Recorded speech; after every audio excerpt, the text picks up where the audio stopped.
Pinagpiestahan ng mga marites ang vlog na ito. Ang mga revelasyon kasi ng matandang babae na in-interview, pasabog. Sino po sila?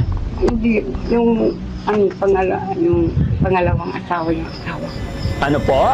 Pangalawang asawa. Tapos nandyan sa loob ka mo. Asaan si tatay? Nandun. Nandyan din. Kasama niya yung pangalawang asawa. Kasama niya raw kasing nakatira sa iisang compound ang kanyang mister at ang isa pa nitong kinakasama. Tapos yung original na asawa nasa labas. Okay lang po yun, Nay? Payag na po ako. Payag kayo.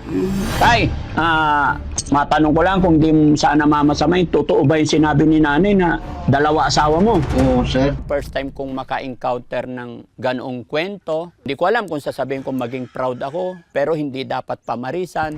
Ikaw, papayag ka bang may kahati sa puso ng iyong minamahal?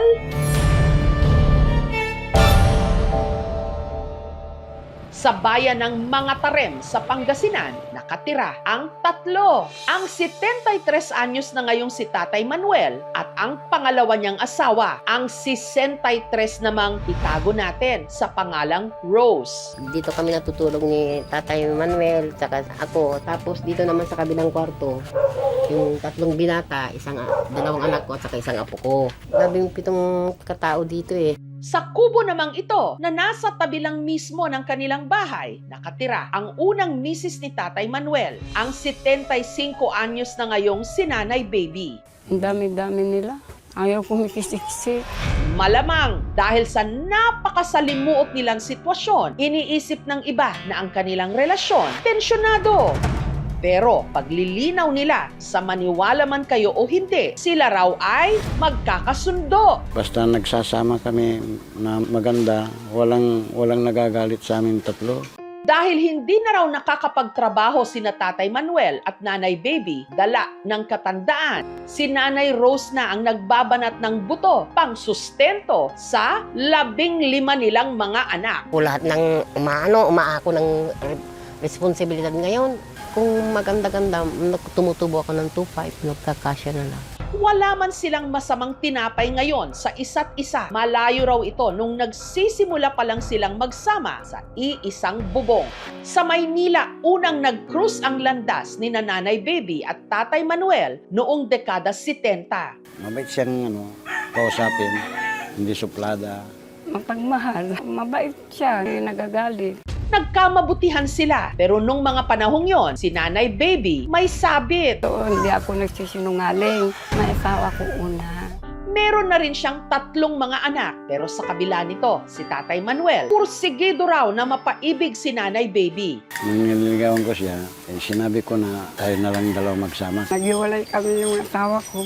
Ang unang mister ni Nanay Baby, umuwi raw sa probinsya nito sa Visayas kasama ang 3 nilang mga anak, habang sina Tatay Manuel at Nanay Baby naman bumuo ng bago nilang pamilya at nabiyayaan sila ng 12 ng mga anak. Hirap na hirap rin kami. Noon, nung hindi pa nagbubukid. Para may pantustos sa pang-araw-araw ng kanyang mag-iina, si Tatay Manuel nagtrabaho sa bukid. Kinakailangan masipag ka. Kahit anong trabaho, papasukin mo. Tumutulong din siya. Namamasukan ako. Bilang katulong. Sa paglipas ng mga taon, naging maayos naman daw ang pagsasama ng dalawa. Pero ang lahat ng matatamis na pangako ni Tatay Manuel kay Nanay Baby nagbago nung nakilala raw niya si Nanay Rose. Parang na-inlove din na rin ako nung kita kami dalawa. May 5 akong anak sa una, tapos siya palaging tumutulong sa akin. Palaging dumidikit-dikit sa akin. Mabait siya, tapos palagi akong tinutulungan sa palengke. Hanggang doon na-develop ako. Hanggang sa inalok na raw siya ni Tatay Manuel na tumira sa iisang bubong, pero kasama ang isa pa nitong misis na si Nanay Baby nga. Siyempre, masakit rin ang loob ko. Mahal kita, sabi ko. Ba't mo ako ginanon? Naghanap ka pa ng iba, yun. Sabi niya, siyempre, kailangan niya raw ng mamahal ng iba. Eh, ba't yung pagmamahal niya, di ba? Ayaw na siguro, nagsawa na. Pasensya mo na lang ako dahil nandyan na yan. Kung iwanan ko siya, di kawawa siya. Kaya napilitan kami na dito na lang kami magsama-sama na tatlo. Para kang nababawasan din ng trabaho. May naglalaba, may nagluluto. Malalim sa kultura natin kasi ang machismo. Kung madalawang asawa nila, noong unang panahon, talagang mas tunay na lalaki sila. Asaan si tatay? Nandiyan. Nandyan din. Kasama niya yung pangalawang asawa. Noong una po, hindi po namin natanggap, pero yun yung kaligayahan ni tatay ko, saka pumayag naman daw si nanay. Kaysa iwanan kami. Sunod-sunuran na ako. Hindi na ako nagreklamo. Sobrang bait ko talaga. Sina Tatay Manuel at Nanay Rose nagkaroon ng 3 anak. Nakukonsensya ako kasi may asawa siya. Pero hindi ko alam kung ano nangyari. Ba't ganun sunod-sunuran na lang ako. Nung una, hindi raw naging madali ang kanilang bagong setup. Nasa gitna ako, nagsisiksikan kami dyan. Talagang nagtiis kami. Minsan nagsisilos din ako noon. Nagdinidinyan na ako. Parang bulag na ako. Pero sa paglipas ng mga taon, unti-unti naman nang natanggap ni Nanay Baby na meron siyang kahati sa pagmamahal ng kanyang mister. Tapos yung original na asawa nasa labas. Okay lang po yun, Nay? Payag na po ako. Payag kayo. Kalaunan, ang dating magkaribal na sina Nanay Baby at Nanay Rose naging sanggang dikit. Si Nanay Baby, bukod sa pag-aalaga sa mga anak niya kay Tatay Manuel, inako na rin daw ang pag-aalaga sa mga anak ni Nanay Rose. Pag dumadating ako, sinasalubong ako. Naalis yung galit ko.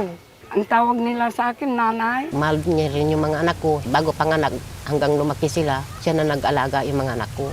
Dalawa po yung naging nanay ko. Paras naman po silang maruga sa isa't isa sa amin pong magkakapatid. Pantay-pantay naman po yung tingin nila. Kaming mga anak, nagagaya daw sa mga father namin. Tinatawag na babayro, gano'n. Pero hindi naman po totoo yun. Sa kabila ng hinilom na sugat ng nakaraan, paminsan-minsan, nasasaling pa rin daw ang peklat na ito sa puso ni Nanay Baby. Nagsisilos rin ako minsan kahit matanda na. Hindi mo na ako mahal. Matanda na tayo, sabi niya. Nawa ako, pero parehas naman ang pagmamahal ko sa kanila, ang dalawa. Si Nanay Rose naman, ramdam raw ang bigat ng kanyang naging responsibilidad na maghanap buhay para sa kanilang napakalaking pamilya. Ay ako lahat yung mga gastos. Dati, naawa lang ako sa sarili ko.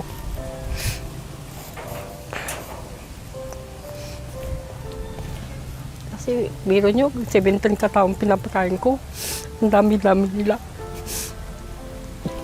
Sa ganitong setup, syempre meron rin namang negative consequences. Yung pag-share ng pagmamahal, ng apeksyon, ng resources o yaman, ng oras, dapat pantay-pantay. Dahil sa dami nila, baka hindi maibigay ni Lolo ng equal sa kanilang lahat. Sa dalawang babae, syempre hindi maiwasan na baka merong selosan o kompetisyon para makuha yung oras, pagmamahal. Siguro yung pagsasamahan nila is economic ang reason. Na yung lalaking yun lang ang pwedeng magsustento sa kanila. So kahit dalawa silang misis, titiisin nila. Hindi natin ini-encourage na mangyari ito, no? Maraming tension din yan. Mas maganda yung, yung household family na isang tatay, isang misis, bigyan ng kapangyarihan ng mga kababaihan na tingnan kung ano ang mas makabubuti sa kanila. Dapat palakasin ang loob at gumawa ng paraan para umalis kayo sa mga sitwasyon na hindi na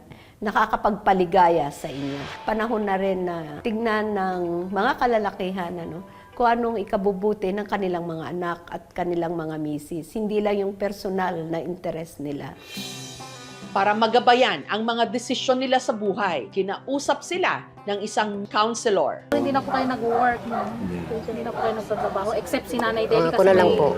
Pwede rin po natin kausapin yung mga anak ninyo para sa ganon, masabi rin sa kanila na kailangan nyo ng suporta. Hindi lang po kayo yung maghanap buhay para mabuhay kayo. Huwag niyo lang akong gayahin. Basta yung nanggagaling lang sa puso ko. Yun lang ang sinusunod ko. Wala na, tapos na. Magalit pa ako, nandyan na. Siyempre, masakit rin ang loob ko. Pero nung matanda na ako, wala na. Talagang ganun ang buhay. Ayun ang kapalaran ko eh. Mahal ko siya. Hindi ko talaga siya iwan dahilan sa mga anak ko. Sa mundong madalas humusga pagdating sa pag-ibig, may mga bagay talagang mahirap maintindihan. Dahil ika nga, ang puso may sariling dahilan. Gayunman, ang pag-ibig meron talagang iba't ibang mukha. Depende na lang ang pagtanggap sa naghahangad nito.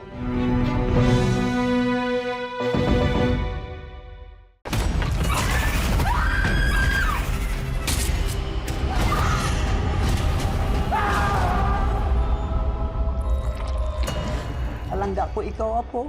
Alangga ako man, Kaula. Ba't ka nagsiman? Maharap ko to eh. Para kay Lola din. Hindi ko na ho alam, hindi ko naiintindihan kung anong nangyari sa kanya. Makakasiguro kayong gagawin namin ng lahat para sa kanya. Wala ka ba talaga nakita, Abner? Wala ka narinig? May gumagala na berbalang dito sa atin.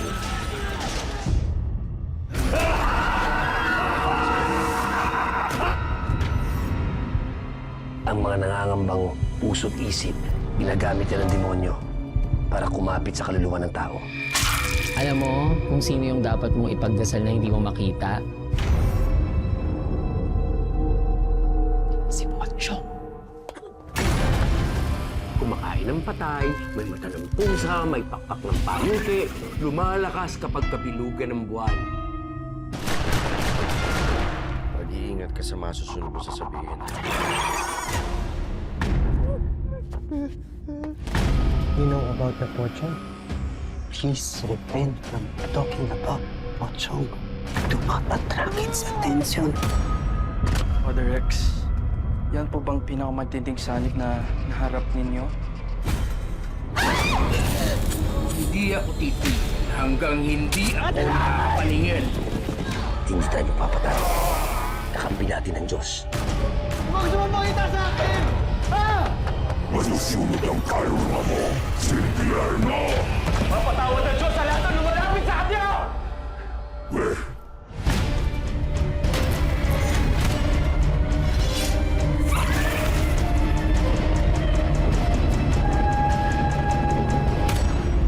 Ito po si Jessica Soho at ito ang Gabi ng Lagim.